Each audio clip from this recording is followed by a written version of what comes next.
जय शिव गोरख। प्रिय श्रोताओं, आप देख रहे हैं वाल्मीकि रामायण का भाग 79 और अयोध्याकांड का भाग 27। पिछले भाग में आपने सुना कि भरत के साथ निषाद राजगुरु ने बातचीत की। जब निषाद राज अपने मन से भरत की तरफ से संतुष्ट हो गया, तब उसने राम के बारे में, लक्ष्मण के बारे में भरत को बताया। अब इससे आगे की कथा भाग 79 में सुने। निषाद राज की सारी बातें ध्यान से सुनकर मंत्रियों सहित भरत ने उस वृक्ष की जड़ के पास आकर श्री रामचंद्र की सैया का निरीक्षण किया। फिर उन्होंने समस्त माताओं से कहा, यही महात्मा श्री राम ने भूमि पर शयन करके रात्रि व्यतीत की थी। यही वह कुछ समूह है जो उनके अंगों में विमर्दित हुआ था।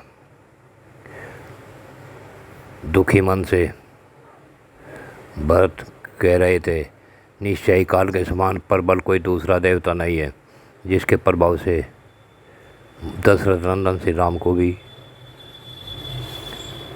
इस प्रकार भूमि पर सोना पड़ा। उस काल के ही प्रभाव से विदेहराज की परम सुंदरी पुत्री और महाराज दशरथ की प्यारी पुत्र वधू सीता भी पृथ्वी पर शयन करती है। यही मेरे बड़े भाई की सैया है। यही उन्होंने करवटें बदली थी। इस कठोर वेदी पर उनका शुभ शयन हुआ था, जहाँ उनके अंगों से कुछ लगा सारा तृण अभी तक पड़ा है। जान पड़ता है शुभ लक्षणा सीता सैया पर आभूषण पहने ही सोई थी, क्योंकि यहाँ यंत्र तंत्र स्वर्ण के कण पड़े दिखाई देते हैं। यहाँ उस समय सीता की चादर उलझ गई थी। यह साफ दिखाई दे रहा है क्योंकि यहाँ सटे हुए रेशम के तागे चमक रहे हैं। मैं समझता हूँ कि पति की सैया कोमल या कठोर साध्वी स्त्रियाँ के लिए वही सुखदायिनी होती है। तभी तो वह तपस्विनी सुकुमारी बाला सती साध्वी मिथिलेश कुमारी सीता यहाँ दुख का अनुभव नहीं कर रही है। हाय मैं मर गया, मेरा जीवन व्यर्थ है। मैं बड़ा ही क्रूर हूँ। मुझ के कारण ही सीता से श्री राम को अनाथ की भांति ऐसी सैया पर सोना पड़ा।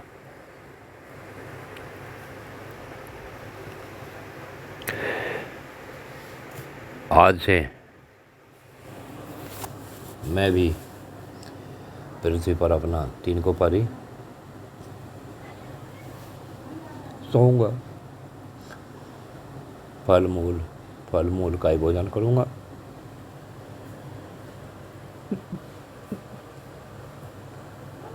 और सदाबल कल वस्त्र तथा जटा धारण किए रहूँगा। वनवास के जितने दिन बाकी हैं उतने दिनों तक मैं ही वहाँ सुखपूर्वक निवास करूँगा। ऐसा होने से आर्य श्री राम की हुई प्रतिज्ञा झूठी नहीं होगी। भाई के लिए वन में निवास करते समय शत्रुघ्न मेरे साथ रहेंगे और मेरे बड़े भाई श्री राम लक्ष्मण को साथ लेकर अयोध्या का पालन करेंगे।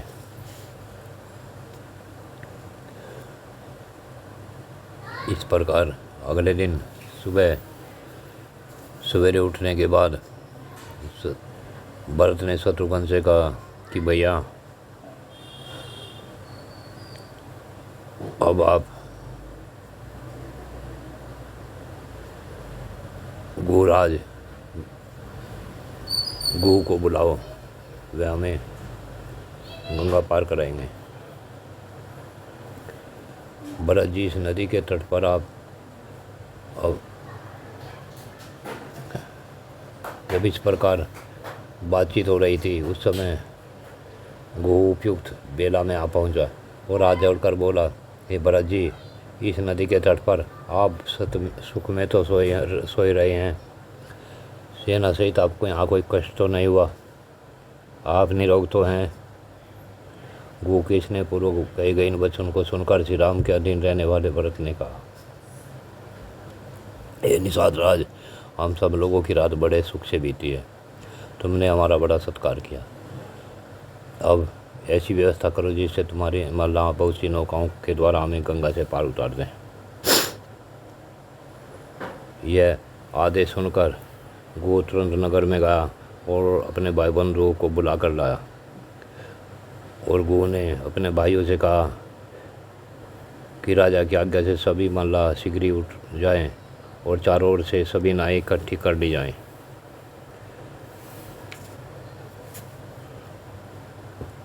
इस प्रकार से वे सभी नाव में बैठकर गंगा पार हो गए और देवपुरोहित महात्मा ब्राह्मण भारद्वाज मुनि के आश्रम पर पहुंचकर भरत ने उन विप्र शिरोमणि के रमणीय एवं विशाल वन को देखा, जो मनोहर पर्णशालाओं और वृक्षावलियों से सुशोभित था। धर्म के ज्ञाता भरत ने भारद्वाज आश्रम के पास पहुंचकर अपने साथ के सब लोगों को आश्रम से एक कोस दूर ही ठहरा दिया और अपने भी अस्त्र शस्त्र और राजोचित वस्त्र उतार कर वहीं रख दिए। आश्रम में प्रवेश करके जहाँ दूसरे ही दूर से मुनिवर भरद्वाज का दर्शन होने लगा, उन्होंने उन मंत्रियों से को खड़ा कर दिया और पुरोहित वशिष्ठ जी को आगे करके वे पीछे पीछे ऋषि के पास गए। महर्षि वशिष्ठ को देखते ही महातपस्वी भरद्वाज आसन से उठ खड़े हुए और शिष्यों से शीघ्रतापूर्वक अर्ध से आने को कहा। फिर वे वशिष्ठ से मिले। तत्पश्चात भरत ने उनके चरणों में प्रणाम किया। महातेजस्वी भरद्वाज समझ गए कि ये राजा दशरथ के पुत्र हैं।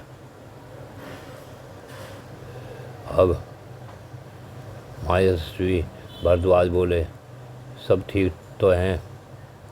श्री राम के प्रति स्नेह होने के कारण भरत से इस प्रकार कहने लगे, तुम तो राज कर रहे हो ना, तुम्हें यहाँ आने की क्या आवश्यकता पड़ गई? यह सब कुछ मुझे बताओ, क्योंकि मेरा मन तुम्हारी ओर से शुद्ध नहीं है। मेरा विश्वास तुम पर जम नहीं रहा।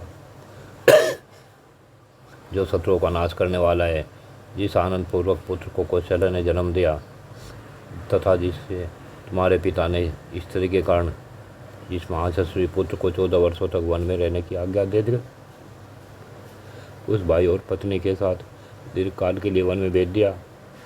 उस निरपराध श्री राम और उसके छोटे भाई लक्ष्मण का तुम एकंटक राज भोगने की इच्छा से कोई अनिष्ट तो नहीं करना चाहते? भारद्वाज के ऐसा कहने पर दुख से दुखी हो भरत ने लड़खड़ाते हुए वाणी में उत्तर दिया,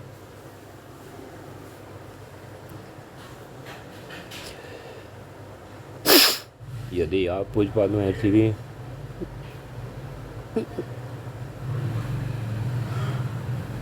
मुझे ऐसा समझते हैं तो मैं हर तरह से मारा गया।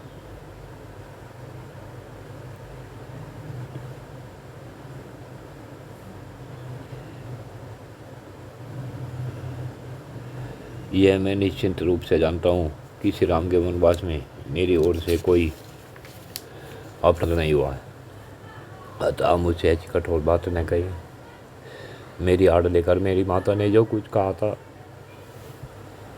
या किया है वह मुझे अभिष्ट नहीं, मैं इससे संतुष्ट नहीं और न मैंने माता की उस बात को स्वीकार किया। मैं तो श्री राम को प्रसन्न करके अयोध्या में लौटा लाने और उनके चरणों की वंदना करने के लिए जा रहा हूँ।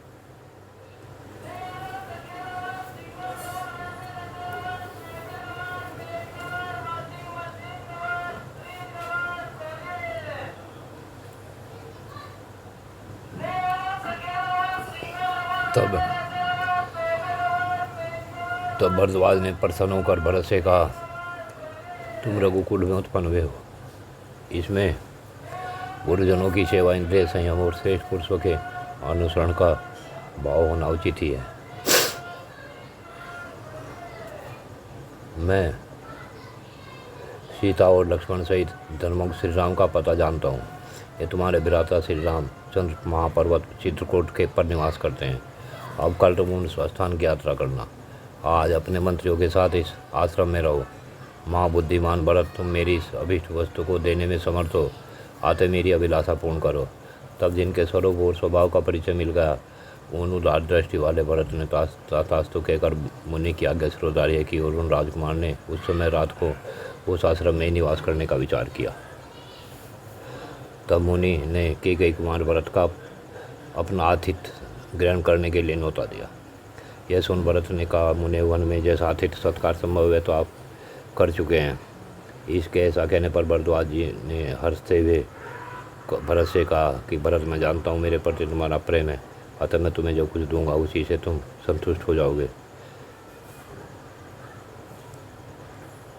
पुरुष पर्वत, तुम अपनी सेना को किस लिए इतनी दूर छोड़कर यहाँ आए हो? सेना शायद यहाँ क्यों नहीं आए? तब भरत ने हाथ जोड़कर मुनि को उत्तर दिया, भगवान, मैं आपके ही भय से सेना के साथ यहाँ नहीं आया। तो मुनि ने आज्ञा दी कि सेना को यहीं ले आओ। तो भरत ने सेना को वहीं बुलवा लिया। इसके बाद भरद्वाज ने अग्निशाला में प्रवेश करके जल का आचमन किया और भरत के आतिथ्य सत्कार के लिए विश्वकर्मा आदि का आह्वान किया। तब इस तरह आह्वान करके मुनि पूर्वाभिमुख को हाथ जोड़े मन ही मन ध्यान करने लगे। उनके स्मरण करते ही वे सभी देवी देवता एक एक करके वहाँ पहुँचे।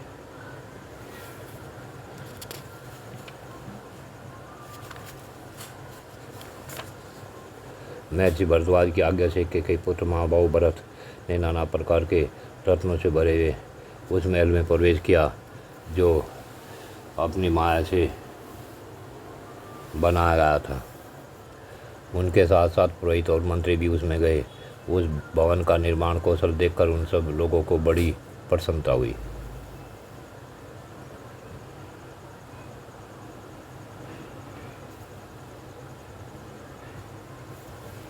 महर्षि भरद्वाज के द्वारा सेना सहित भरत का किया हुआ आतिथ्य सत्कार अद्भुत और स्वप्न के समान था। उसे देखकर वे सब मनुष्य आश्चर्यचकित हो गए। परिवार सहित इच्छानुसार मुनि का आतिथ्य ग्रहण करके रात भर आश्रम में ही रहे। फिर सवेरे जाने की आज्ञा लेने के लिए महर्षि भरद्वाज के पास गए।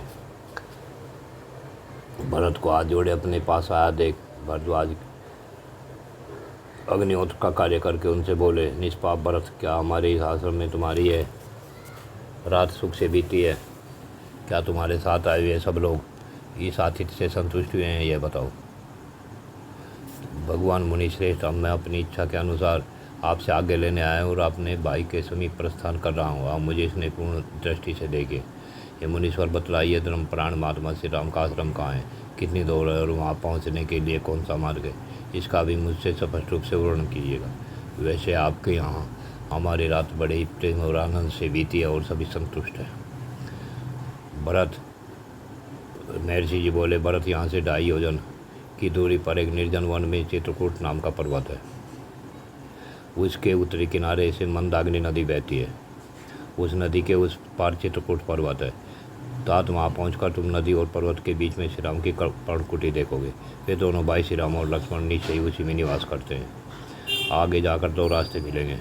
उनमें से जो रास्ता बाएं दाबकर दक्षिण दिशा की ओर गया है, उसी से सेना को ले जाना। वहाँ भाग उस मार्ग से चलकर तुम शीघ्र ही श्री रामचंद्र जी का दर्शन कर पाओगे।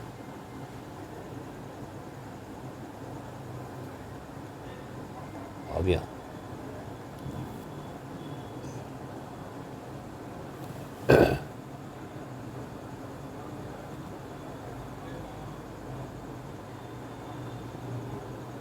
उपवास के कारण अत्यंत दुर्बल एवं हिंदी हुई देवी कौशल्या ने जो काँप रही थी, सुमित्रा देवी के साथ अपने दोनों हाथ भारद्वाज मुनि के सामने जोड़े और पैर पकड़ लिए।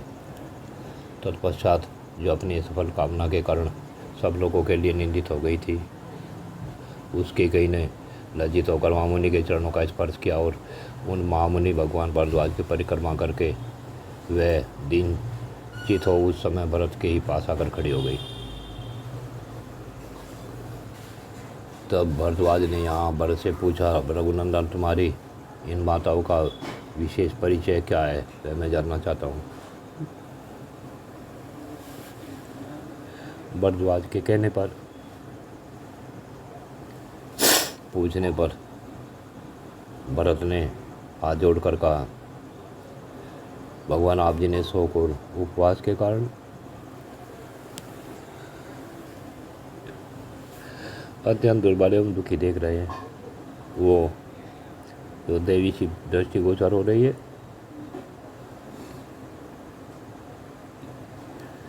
ये मेरे पिता की अर्थात महाराज दशरथ की सबसे बड़ी महारानी कौशल्या है। इन कौशल्या देवी ने पुरुष सिंह श्री राम को जन्म दिया है। इनकी बाएं बाँ से चढ़कर जो उदास मन से खड़ी है,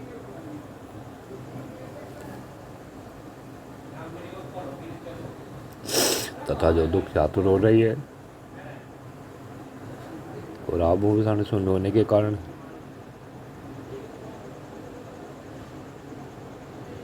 वन के भीतर सड़े हुए पुष्प वाली कनेर की डाल के समान दिखाई देती है। ये महाराज की मझली रानी देवी सुमित्रा है। इन्होंने सतपराक्रमी वीर लक्ष्मण और शत्रुघ्न को जन्म दिया है। ये इन्हीं दोनों की माता हैं और जिसके कारण श्री राम और लक्ष्मण यहाँ से प्राण संकट की अवस्था में जा पहुँचे हैं।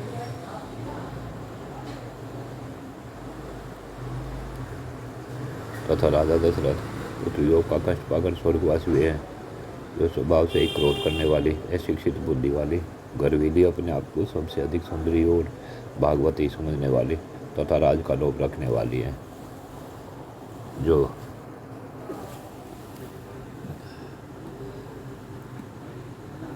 सूरज से आर्य होने पर भी वास्तव में अनार्य है। यह इसकी कई को मेरी माता समझिए।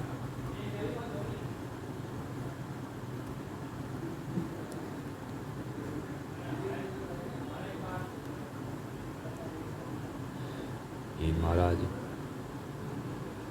मैं अपने ऊपर जो मान संकट आया देख रहा हूँ, इसका एक कारण, मूल कारण ये मेरी माता ही हैं। महर्षि भरद्वाज ने उनसे यह बात कही, भरत तुम कैकेयी के प्रति दोष दृष्टि न करो। श्री राम का यह वनवास भविष्य में बड़ा ही सुखद होगा। श्री राम के वन में जाने से देवताओं, दानवों तथा परमात्मा का चिंतन करने वाले महर्षियों का इस जगत में हित ही होने वाला है। श्री राम का पता जानकर और मुनि का आशीर्वाद पाकर कृतकृत्य भरत ने मुनि को मस्तक झुका उनकी प्रदक्षिणा करके जाने की आज्ञा ले सेना को कूच करने के लिए आदेश दिया। गंगा के उस पार पर्वतों तथा नदियों के निकटवर्ती वनों को जो मृगों पक्षियों से सेवित था, लांघकर भरत की सेना आगे बढ़ गई। जय शिव गोरक्ष। प्रिय श्रोताओं, आज की कथा यहीं पूर्ण होती है। आगे की कथा अगले भाग में। जय।